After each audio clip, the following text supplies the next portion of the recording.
যারাই টেস্ট মর্যাদা পেয়েছে তাদের প্রথম 25 বছরের পারফরমেন্স কেমন ছিল সেই স্ট্যাটিস্টিক্সে কিন্তু বাংলাদেশ পৃথিবীতে চতুর্থ। আজকে আমি দেখছিলাম যে টেস্ট ক্রিকেটের 25 বছর হওয়ার পরে যারা বাংলাদেশের ক্রিকেট নিয়ে ভাবেন, কথা বলেন, লিখেন, তারা আসলে কি বলছেন, কি লিখছেন। তো অনেকগুলো হতাশার গল্প সেখানে আমি দেখলাম, যে অনেকে যারা ক্রিকেট নিয়ে বিশ্লেষণ করেন, ভাবেন, কথা বলেন, হতাশার গল্প দেখলাম। তবে স্ট্যাটিস্টিক্স ঘাটতে গিয়ে আরেকটা জিনিস খেয়াল করলাম, শুধু হতাশা না, আমাদের আশার বাণীও আছে।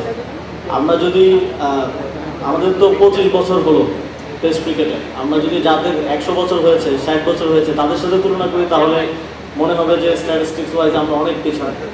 কিন্তু আমরা যদি দেখি যে যারাই টেস্ট মর্যাদা পেয়েছে তাদের প্রথম 25 বছরের পারফরমেন্স কেমন ছিল সেই স্ট্যাটিস্টিক্সে কিন্তু বাংলাদেশ পৃথিবীতে চতুর্থ।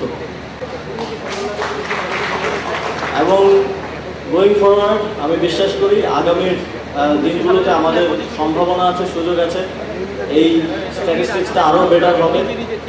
আমরা পেছনের দিকে না তাকিয়ে সামনের দিনকে আরো গৌরবোজ্জ্বল, আরো সম্মানিত করার জন্য আমাদের পক্ষ থেকে যতটুকু এফোর্ট দেওয়ার, যতটুকু কাজ করার সুযোগ আছে সেই সর্বোচ্চটুকু দায়িত্ব পালন করতে চাই অ্যালং উইথ বিসিবি। এবং বিসিবির সাথে আমাদের যেই একটা সুন্দর কোঅর্ডিনেশনের মাধ্যমে এখন কাজ চলমান আছে, আমি আস্থা রাখতে চাই ভবিষ্যতেও যে কোনো সময় এই সমন্বয়টা বজায় থাকবে। কারণ মন্ত্রণালয়, তারপর ক্রিকেটীয় সংস্থা হিসেবে বিসিবি এবং যে কোনো স্পোর্টসের ক্ষেত্রে সেই স্পোর্টসের দায়িত্বশীল ফেডারেশনের সাথে মন্ত্রণালয়ের কোঅর্ডিনেশন না হলে খেলার কী অবস্থা হয় সেটা আমরা দেখেছি। বিগত সময়ে আমরা দেখেছি যে বাফুফের কী পরিস্থিতি ছিল, কিন্তু এখন একটা ভালো কোঅর্ডিনেশনের ফলে আমরা ভালো করছি ফুটবল এবং ক্রিকেটেও আমরা আরও ভালো করব ভবিষ্যতে। এবং বাংলাদেশের সম্পূর্ণ স্পোর্টসের একটা নতুন করে রিব্র্যান্ডিং প্রয়োজন, সেই জন্য আমাদের সকলকে একসাথে কাজ করতে হবে। আমি দায়িত্ব পাওয়ার পর থেকেই আমাদের সবচেয়ে বড় যে চ্যালেঞ্জ, যে আমাদের সকল স্পোর্টস শুধু ঢাকা কেন্দ্রিক, কিন্তু আমাদের খেলোয়াড়রা আসে একদম প্রান্তিক অঞ্চল থেকে।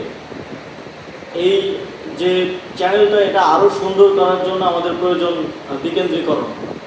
তবে যখন প্রথম ক্রিকেট বোর্ডে পরিবর্তনটা হয় অন্তর্বর্তীকালীন সরকার দায়িত্ব গ্রহণ করার পর, তখন আমি দুটো জিনিস চেয়েছিলাম, এর মধ্যে একটা ছিল বিকেন্দ্রীকরণ। তবে আজকে সেটা ক্রিকেট বোর্ডের অন্যতম গুরুত্বপূর্ণ এজেন্ডাভুক্ত হওয়ার কারণে এবং যখন আমি দেখলাম যে ক্রিকেট বোর্ডের নবনির্বাচিত প্রেসিডেন্ট তিনি বিভিন্ন অঞ্চলে, বিভিন্ন জোনে গিয়ে গিয়ে বিকেন্দ্রীকরণকে প্রমোট করছেন এবং ক্রিকেট বোর্ড আজকে যে ঘোষণাটা দিল 4টা জোন করে সেখানে মিনি বিসিবি স্থাপন করা, আমার মনে হচ্ছে যে বিকেন্দ্রীকরণের যে উদ্যোগ বা যে কথা আমরা বলছি সেটা বাস্তবে রূপান্তরিত হচ্ছে এবং এর মাধ্যমে আমরা একদম পাড়াগাঁয়ের কিংবা গলিতে গলিতে ক্রিকেট খেলা কোনো একজন বাচ্চাকেও আসলে ভবিষ্যতের স্বপ্ন দেখাতে পারবো। তাকেও আমরা এই বিশ্বাসটা দিতে পারবো যে সে যদি ভালো করে, তার মধ্যে যদি ট্যালেন্ট থাকে, সঠিক পরিচর্যার মাধ্যমে তাকে আমরা বাংলাদেশ দলে খেলার সুযোগ করে দিতে পারবো। বিকেন্দ্রীকরণের অংশ হিসেবে আমরা মন্ত্রণালয়ের পক্ষ থেকে একটা ঘোষণা আজকে দিতে চাই। আমরা ইনফ্রাস্ট্রাকচারাল ডেভেলপমেন্টের জায়গা থেকে আমাদের, আপনারা জানেন স্কুল ক্রিকেট, অনেকগুলো স্কুল ক্রিকেটে ভালো করে, আমরা সেই জায়গা থেকে একটা অ্যাসেসমেন্ট করে বিসিবির সহায়তা নিয়ে 100টা স্কুলের মাঠে আমরা সিনথেটিক পিচ স্থাপন করে দেব। আমরা শুধু আমাদের ইনফ্রাস্ট্রাকচারের মধ্যে সীমাবদ্ধ থাকতে চাই না, আমরা চাই যারা স্কুলে ক্রিকেট খেলে, রেগুলার খেলে, তারাও যাতে একটা ভালো ইনফ্রাস্ট্রাকচার পায়, তারাও যাতে একটা ভালো পরিচর্যা পায়, সেটা আমরা নিশ্চিত করতে চাই।